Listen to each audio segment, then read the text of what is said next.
Wait, is tonight the TDO Live meeting 2021? How could I forget that? So wait, does that mean there's a bunch of people inside? Oh my gosh, okay, so that means there's a lot of people watching, right?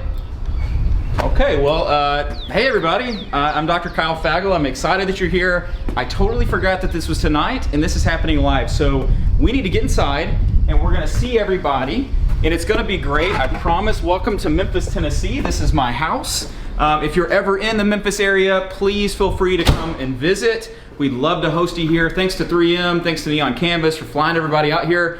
I'm guessing everyone's like around, so let's go see who's here, okay? Whoa, here's some people. Look, it's Dr. Chris Feldman, Dr. Jeff Kozlowski, and Dr. Bryan Lockhart. What's going on, guys? What are y'all doing? Oh, what does it look like we're doing? I mean, somebody has to get the party started. Okay, all right, I hear you. And then the wine cellar, that's perfect, but just pace yourselves, okay? We got a lot of stuff to get through tonight, and plus, tomorrow you two get your clinical efficiency lecture, so don't mess that up. Dude, get ready. We're dropping some F-bombs, bro. Dude, Chris, I told you, there can be no F-bombs on this. This is a family show. Okay. It's not like that. It's not the F-bombs you're thinking of. It's efficiency bombs. Okay. Okay, so there's like you got like a thing, okay? Efficiency bombs, okay? I can do efficiency bombs, F-bombs we can't do, okay? All right, so pace yourselves again. Don't drink the top shelf stuff, that's for Daddy, okay? This is Daddy's house. And I will see you guys in a little bit, all right? Peace, cheers. Okay, pretty cool. Hey, we got some more people. Look who it is. It's Dr. Stuart Frost, Dr. Lisa Albitro, and Dr. Candice Coleman. How are you guys doing? How's it going? Good. Wait, are you eating ramen? Ramen noodles. We catered all this like amazing Memphis food in. What are you doing eating ramen noodles? You know, I've been all around the world teaching and lecturing. It doesn't get any better than this. Ramen, it's the perfect food. It is kind of the perfect food. It got me through college, that's for sure. Stuart, it's great to see you. Look at your tan, man. Look at you. Hey, right on. It's a little bit better than mine. Are you using, what are these, like height gauges to eat noodles? Yeah, I haven't used a fork in 20 years. Oh my gosh, Candice, what are you using over there? Oh, well, I actually prefer the control of the math outlier. Nice. Yeah. Lisa, are those forces springs? Of course they are. You know, they move more than teeth. They're moving noodles. They are moving noodles. 3M, their innovations impress, you know? Okay, well, enjoy the ramen noodles. We also have some other great food, but hey, you do you. And I'll see you guys in a little bit, okay? Thank you. All right. Oh, hey, look who it is. It's Dr. Nicole Wax. What are you doing, Nicole? Oh, I'm just FaceTiming my kids. It's the first time that I've been away since I had my baby girl. Oh, well, crap. I was going to say how cute they are, and now I feel kind of guilty that I've taken you away from your kids. Seriously, don't worry about it. I needed a vacation anyway. Nice. Okay. Well, I'm sure everyone appreciates you, and a beer too. This is great. Okay, well, enjoy your time away from the kids. Bye, kids. All right, so let's come over here, and it is my good friend, Dr. Shane Langley. What are you doing, my friend? Multitasking. Yeah, it looks like Yeah, so I've got a couple of clarity liner cases I'm trying to get set. And Nice. Trying to catch up on the Alabama recruitment boards. They're new today. And For then, sure. FaceTiming 6 kids. They all want their own screen. It's crazy. It sounds crazy. Dude, I gotta say, and don't take this the wrong way, your beard is amazing. Why would I ever take that the wrong way? Well, I don't know. I appreciate it. It's coming in very thick, and I'm very jealous of it. As a man with no beard, I wish I had your beard. What's the secret? What do you got in there? Burley Beard Balm. Yeah, Burley Beard Balm. family company. Who owns it? We do. Burley- The Langleys, like www.burleybeardbalm.com. Burleybeardbalm.com, and they're not even a sponsor. All right, cool. Free Great to see you. Free commercial. All right, well, Dr. Shane, don't multitask too hard. We'll see you in a little bit, okay? All right, so we've met, like, I don't know, half the people. So let's come around this corner. We'll see who else is here. Hey, it's Dr. Courtney Sheepfieldbean. It's now Barry. It's now Barry, which is much easier. Dr. Courtney Barry. Courtney, before you say too much, I've got something for you. Now, I promised you a gift, and here it is. Okay. What's this? So let me tell you, remember how I said that you didn't need to cuss on camera, which she occasionally cusses if you follow her on Instagram. We have kids watching. We also have Baptists watching. So we need to make sure that there's no cuss words. So if you feel the need to cuss, you just push that and it bleeps it out. Isn't that amazing? I love it. I love it. I knew you would. All right, I'll see you in a little bit, Dr. Courtney. All right, so it's the crew. Look, everybody, the crew. What are y'all doing? Oh, okay. I guess they're watching something. I would hope that they were working on the meeting, but nope, they are watching The Holiday, the 2006 modern romantic classic with Jack Black. That's great, guys. Well, I hope you'll do some work. Okay, I guess not. All right. Well, crew, we will see you later. Never really liked them anyway. Wait. It's Dr. Cole Johnson. It's the unicorn. Cole, what's up? Put on my blue suede shoes and I boarded the plane. Touchdown in the land of the Delta Blues and the pouring rain. What is it with you guys in blue suede shoes? It's just like a Memphis thing. But that is the quintessential Memphis tune, and you play it pretty well. Thank you, thank you. Yeah. If we're doing Memphis though, I mean, shouldn't we be doing some of the Kang? The kind? One for the money. Oh, blue suede shoes. One for the money. For the show. Get ready now, go, cat, go. That was pretty good. Did you just like figure that out right I there? don't know, but we gotta figure out this Memphis blue suede shoes thing. That's your homework. Okay, all right. And But I Elvis, right? Yeah, I think Elvis is actually a really great idea. Now I've got the gears moving. Now we're back to that Mark Cohn song, but I think Elvis is where I'm at. And I think I'm gonna go talk to Alex about it real quick. Alex, what's going on, man? Hey, man. How are you? Doing great. Good to see ya. Here's the deal. Before we get to the interviews, which is I know why everyone's here. Yeah, you didn't come for the opening monologue. But before we get to the interviews, I just talked to Cole, and he had a really great idea. So listen to this. What if we got... Elvis? Yeah, how did you know what I was going to say? Well, Kyle, this whole thing has been scripted out, and you're reading from cue cards. Cole's right there. I literally heard the whole conversation. I know this, and I wrote this, and now you're breaking the fourth wall, and you're making me really sad, Alex. Oh, my bad. Well, what do you say we get this meeting started? Yeah, let's do that. Oh, lights!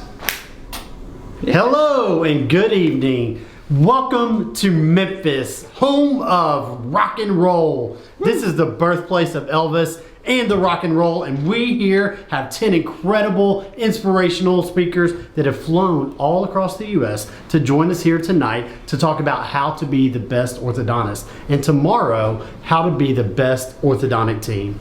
Exactly. So like last year, we want you to walk away feeling like you've learned more in 8 hours than you've ever learned at a traditional meeting. And the focus tonight and tomorrow will not be on lecture slides, boring, but rather on the speaker themselves and the thoughts that they have to share with each of you.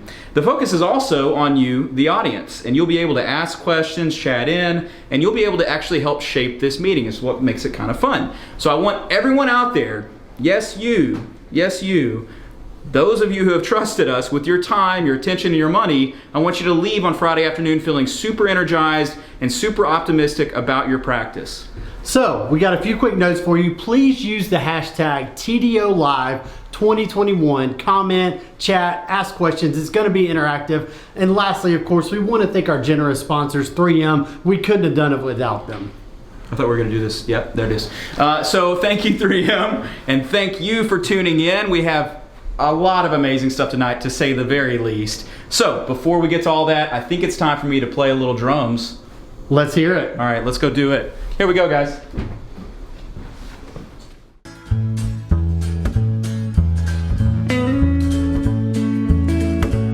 Well, that's alright, Mama. That's alright for you. That's alright, Mama. Just anyway, dude, that's alright. That's alright.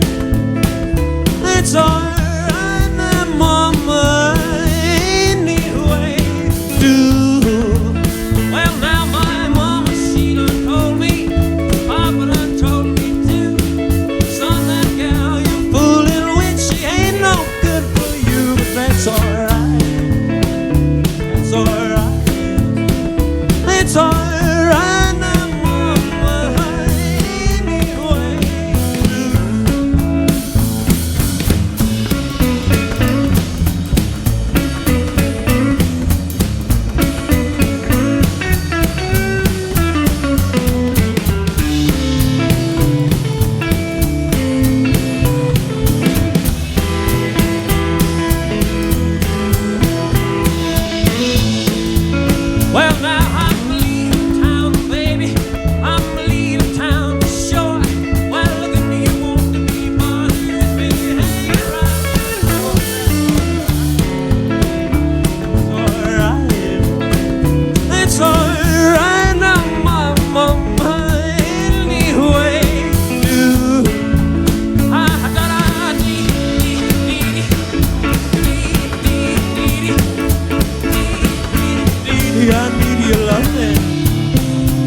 it's alright. It's alright, my mama, anyway.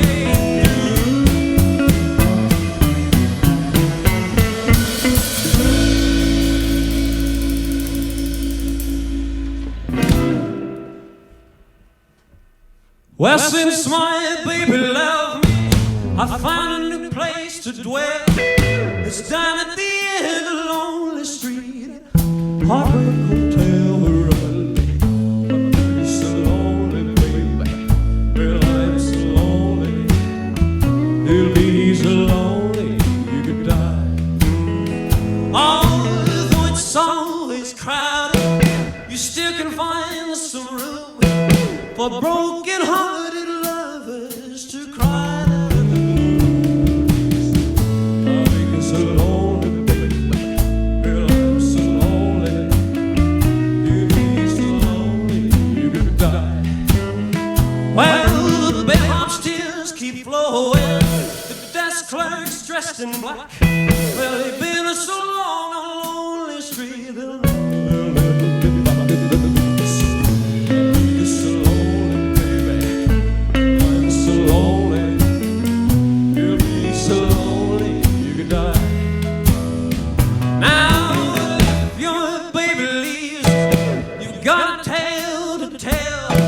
Just take a walk down Lonely Street to be so lonely, baby. I'm so lonely. You'll be so lonely you can die. Wait.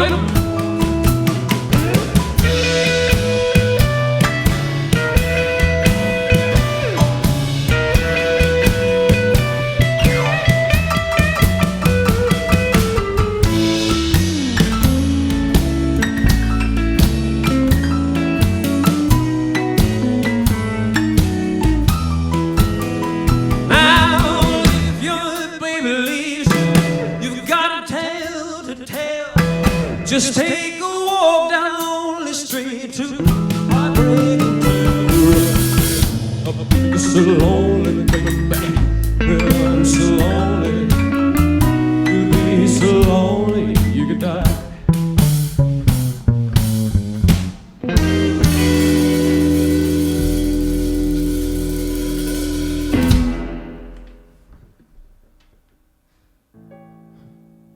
Well, it's a one for the money, for the show, a three to get ready. Now go, cat, go, don't you step on my blue suede shoe.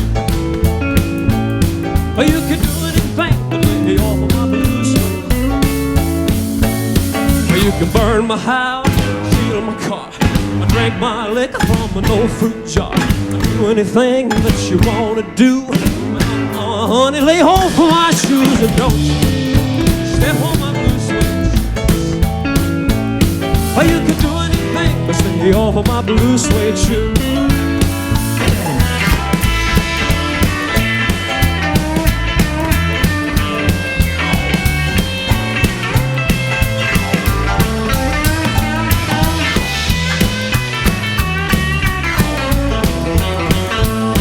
Or you can burn my house, steal my car, or drink my liquor from an old jar, or do anything that you wanna do. But honey, lay hold for my shoes and don't you step on my blue suede shoes. Or you can do anything but stay off of my blue suede shoes. Hey.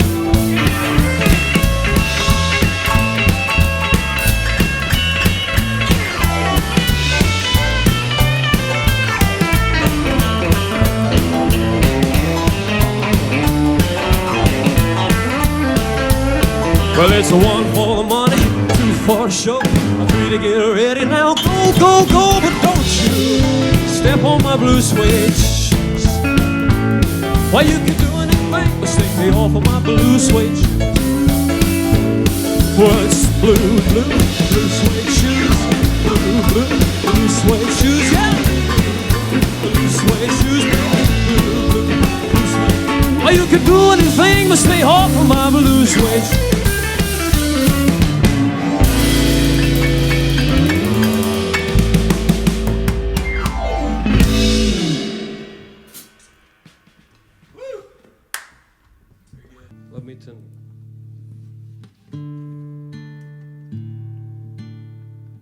Love me tender, love me true. Never let me go. You have made my life complete, and I love you so. Love me tender, love me true, all my dreams fulfill. For my darling, I love you, and I always will. Love me tender, love me long, take me to your heart, for it's there that I belong and will never part. Love me tender, love me true, all my dreams fulfill. For my darling, I love you, and I always will. Love me tender, love me dear, tell me you are mine. I'll be yours through all the years, till the end of time. Love me tender, love me true, all my dreams fulfill. For my darling, I love you, and I always will.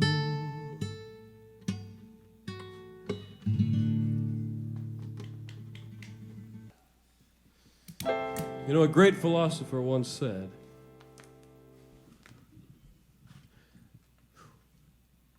you ain't nothing but a hound dog, crying all the time. You ain't nothing but a hound dog, crying all the time. Well, you ain't never caught a rabbit and you ain't no friend. When he said he was high class, well, that was just a lie. You know what he said, she was high class, that was just a lie. Well, you ain't never caught a rabbit and you ain't no friend of mine. You ain't nothing but a hound dog, crying all the time. You ain't nothing but a hound dog, crying all the time. Well, you ain't never caught a rabbit and you ain't no friend of mine.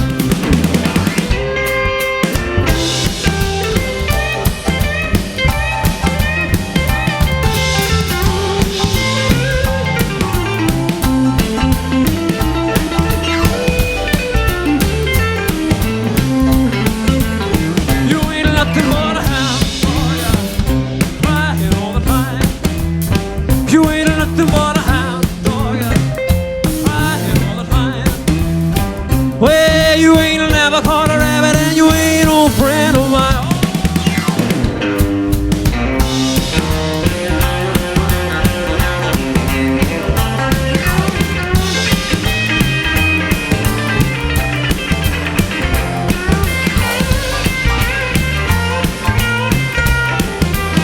You ain't nothing but a hound dog, crying all the time. You ain't nothing but a hound dog, crying all the time. Well, you ain't never caught a rabbit, you ain't no friend of mine.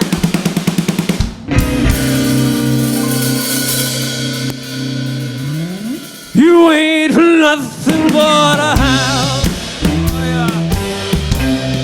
Crying all the time. Nothing but a hound. Crying all the time. Where you ain't never caught a rabbit. You ain't no friend of mine. You ain't nothing but a hound. Oh yeah. Crying all the time. You ain't no, oh yeah. Crying all the time. Where you ain't never caught a rabbit. You ain't no friend of mine.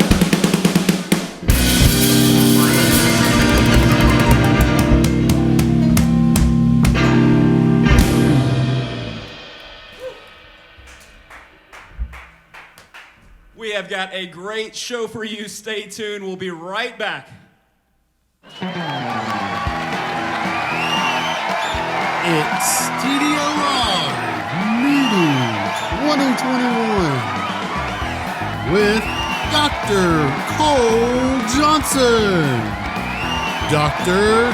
Candice Coleman, Dr. Bryan Lockhart, Dr. Chris Feldman, and Dr.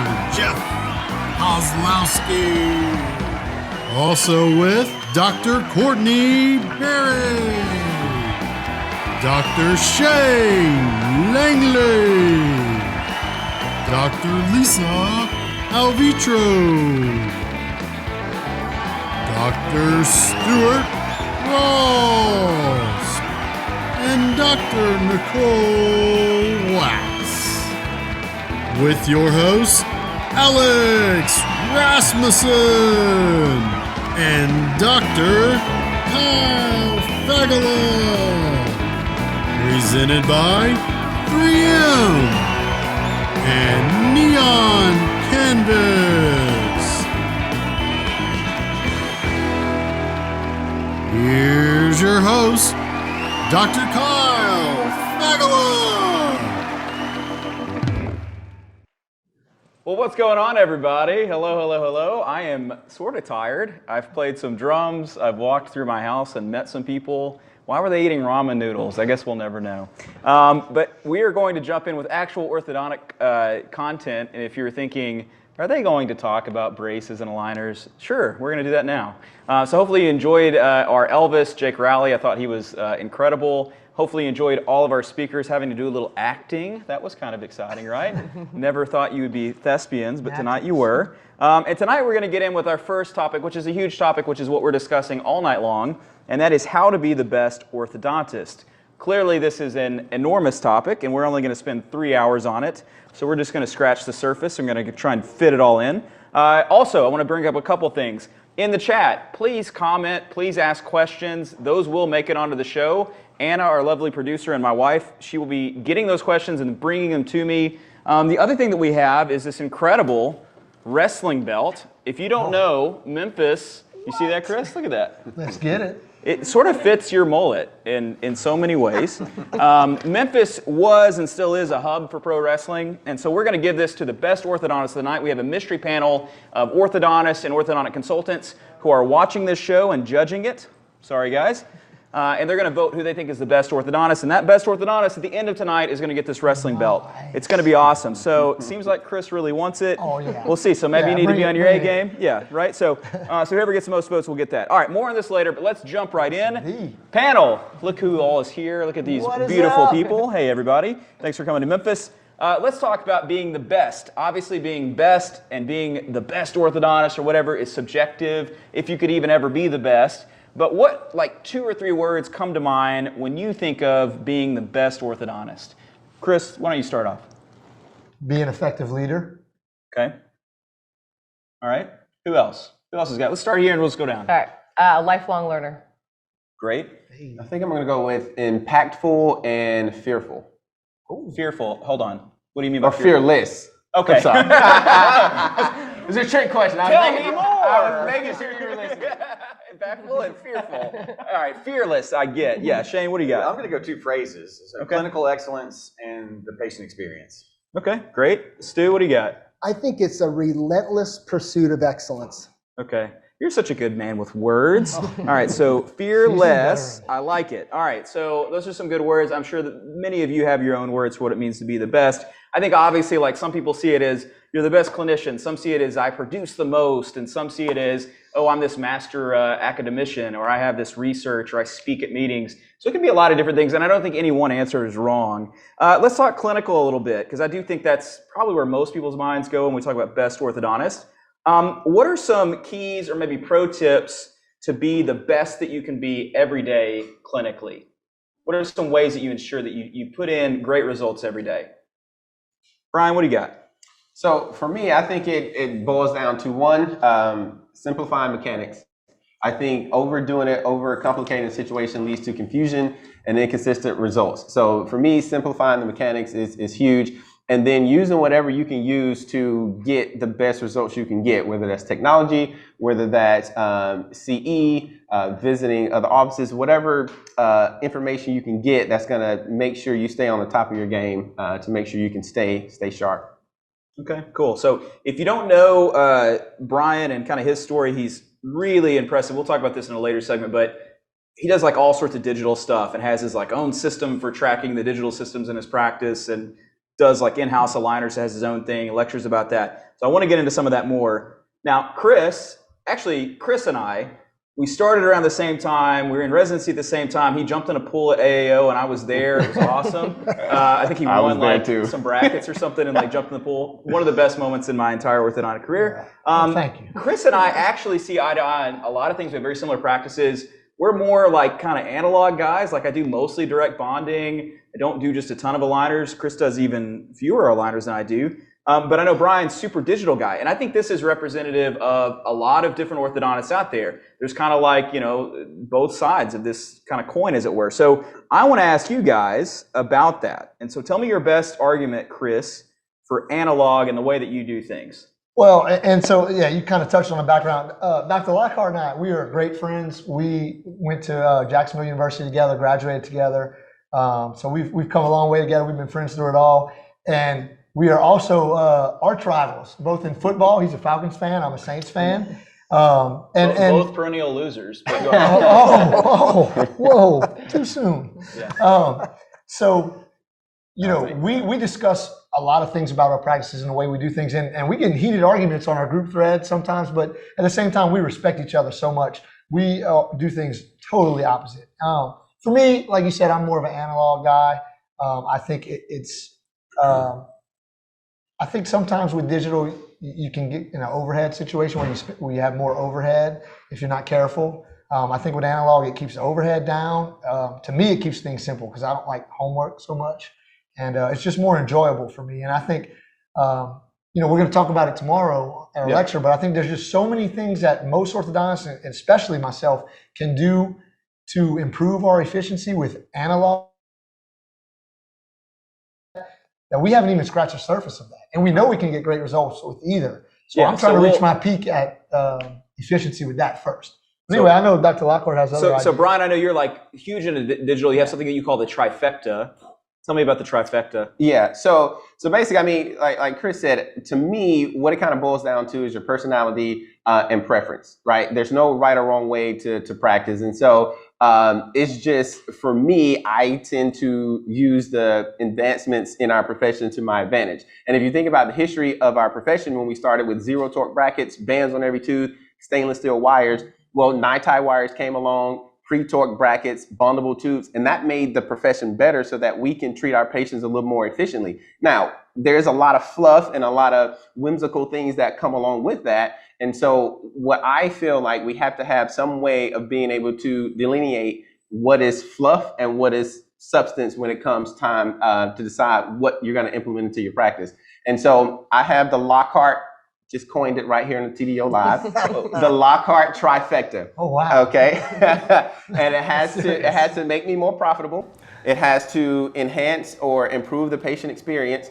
and it has to, in some way, help me get better outcomes. And so if you satisfy all 3 of those, it's an automatic shoe-in. If it's 2 out of the 3, I'll think about it, but it'll probably get in. If it's 1 or less, it's just something that is novel and something that was there, but it's not necessarily something that I would bring into the office. Right on. I like it. The trifecta, the Lockhart trifecta, to be published about for many decades to come. Stuart and Shane, real quick, you guys are known as like true clinical gurus. You talk about mechanics. Yeah, right? Why don't you hug it out? I'm just kidding. Grow it out. When I've seen you both lecture, you both talk in depth about complex cases, about mechanics. As your practice grows, how do you still treat those tough cases? I'll be honest, when I see some tough cases, Anna knows this because she treatment coordinates with me, I try to get them to go elsewhere sometimes. So how do you lean into the complexity of certain cases? I beg for that case. Yeah, well, what do you do? Yeah.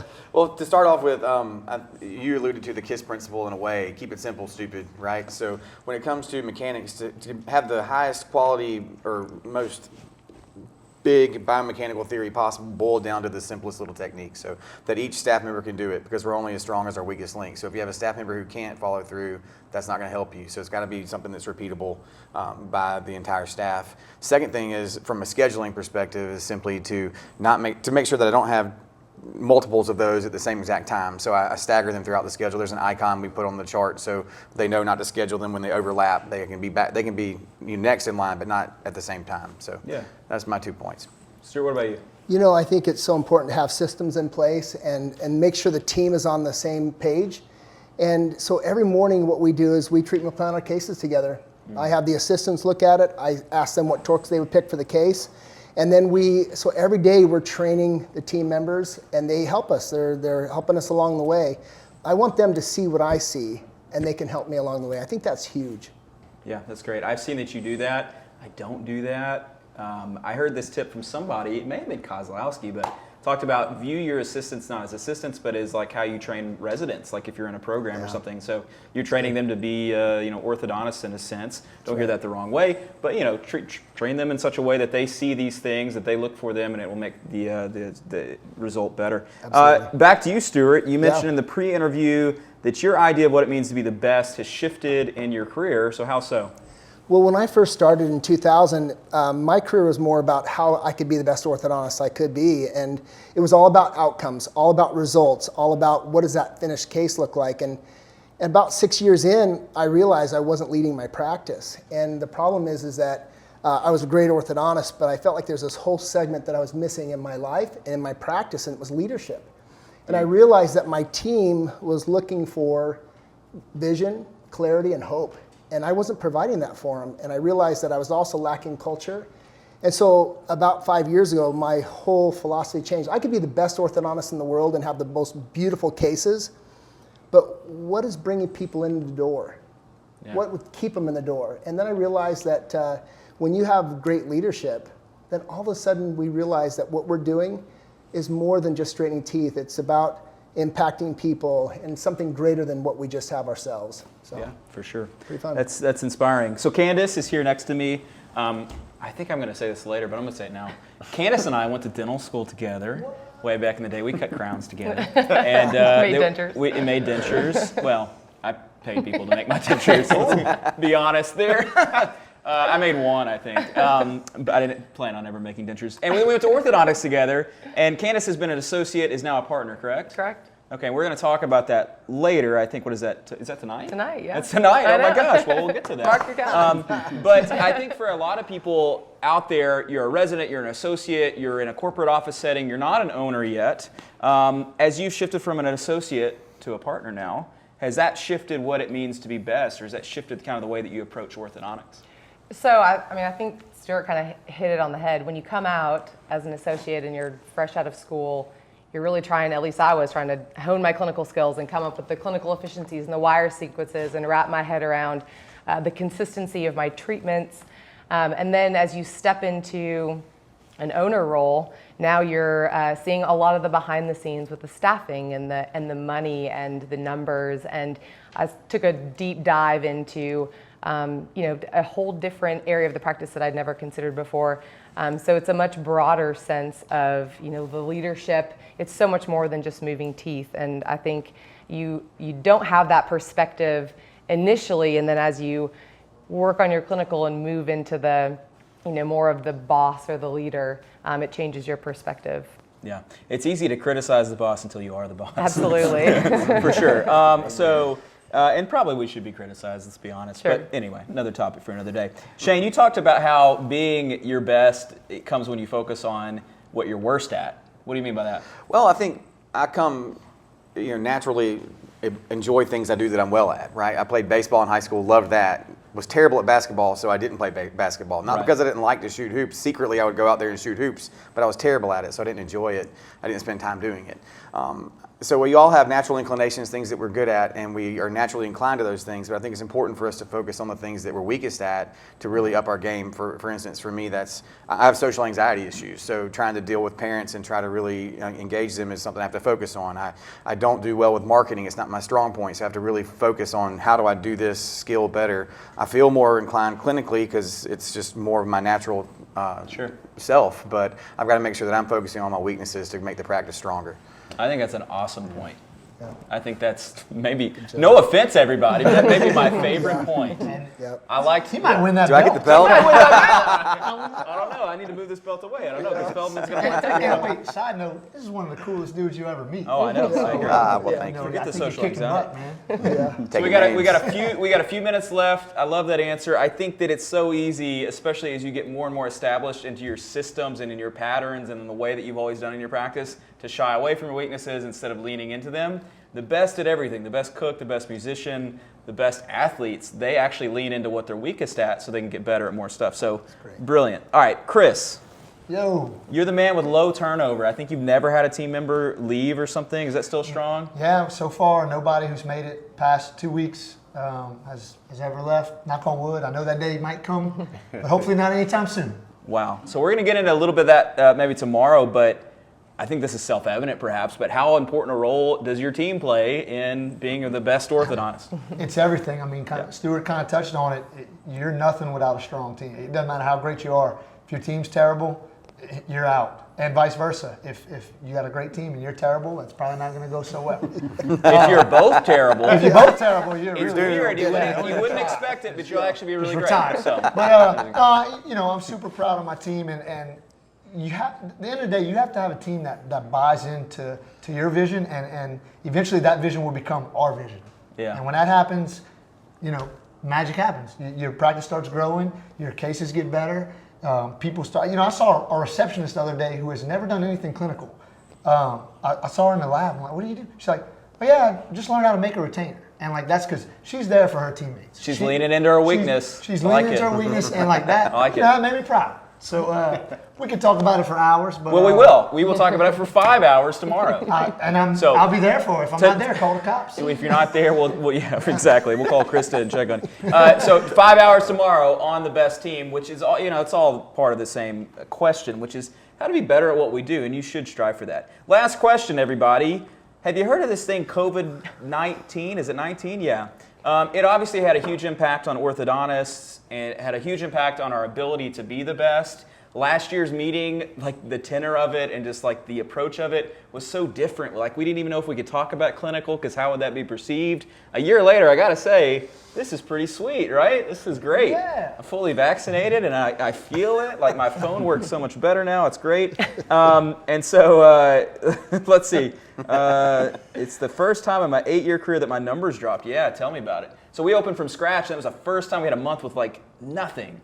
April was nothing. Gauge, you pull up the app and it's zero. It's terrible. I do think, though, it allowed me to reevaluate what it meant to be a good orthodontist, to be a good leader. How did it change your core values and how you prioritize your career, assuming that it did? Let's start with you, and we'll go down the line. Well, it certainly made me appreciate my job. Yeah. And even the stressful things I was excited to get back to. What it made me reevaluate, I took that time to look at efficiencies and systems, and our patients didn't get seen for 8 weeks. And for the most part, they were all okay, but we found things along the way that we could do better with patient communication, going digital. And so it forced us to be adaptable. And when we reopened, we kind of took that and applied it to, seeing patients in person and adapting to the changes and rolling with the punches, and things have worked out fine. And so even though the initial stress was there, it kind of proved that the team working together and rolling with the punches has made it okay. For sure. All right, I'm going to jump on because we're low on time. Stuart, finish us off here. Okay. COVID, how did it change stuff for you? It made me realize how important it is, my job as a leader, to bring hope to my patients, hope to my team, and hope to my family. And I realized that if we are that abundant mindset, it's magnetic, it infuses our patients and our team, and it was awesome. Yeah, right on. I remember those Zoom meetings right in the middle of that, and like looking at the team in the eyes and be like, we got this, we're gonna do this. Right. The meeting last year was that too, just like emotional. I just remember feeling like the weight of all this for everybody. Just the weight of that moment, and it really helped put things in priority and put things in perspective, I should say. So, all right, great job. Hey, if it's all going to be this good, this is going to be a pretty good meeting. So we've got a lot more about what it means to be the best orthodontist. We're going to talk about it in many different ways. Our next segment is going to be on leadership pro tips. We're going to be with Dr. Cole and Nicole. Doesn't that roll off the tongue? But first, we're going to go to Alex, who I believe is in the green room right now. Alex, what do you got going? How's it going on up there?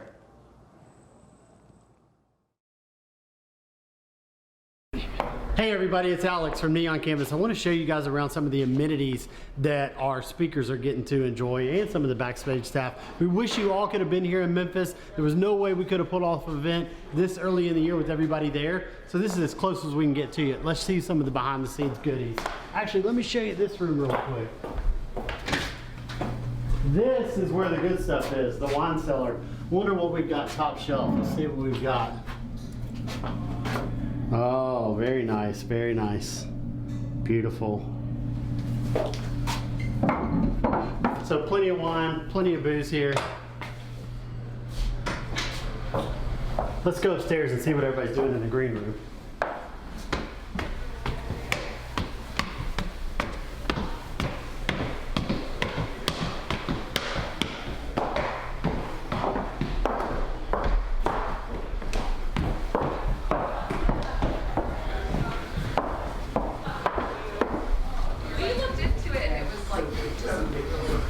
All right, here we are in the green room. Tonight we'll have TDO live streaming here on the big TV. Probably have a game on one, and maybe be playing a little bit of Fortnite on the other one. Plenty of room to spread out. This is where everybody will be hanging out in between scenes. Yeah, I have work with that. Hey everybody! Hey, what's up? Yeah. No. Like, don't take it mad. I'm glad Yeah. What kind of game room is it without an official Beatles pinball machine? Why do you want me to hit you hard? Well, because if you're gonna do it, I mean, I want it to be a loud sound. And like, I've been here before. Thank you for the permission. Who remembers Ninja Turtles? This one was definitely my favorite. Space Invaders, we've got it all in here. So Anna's going over the scripts right now. Everybody's getting ready. It's going to be a big night. It's been a great start to the show. Enjoy the rest of it. Yeah, okay.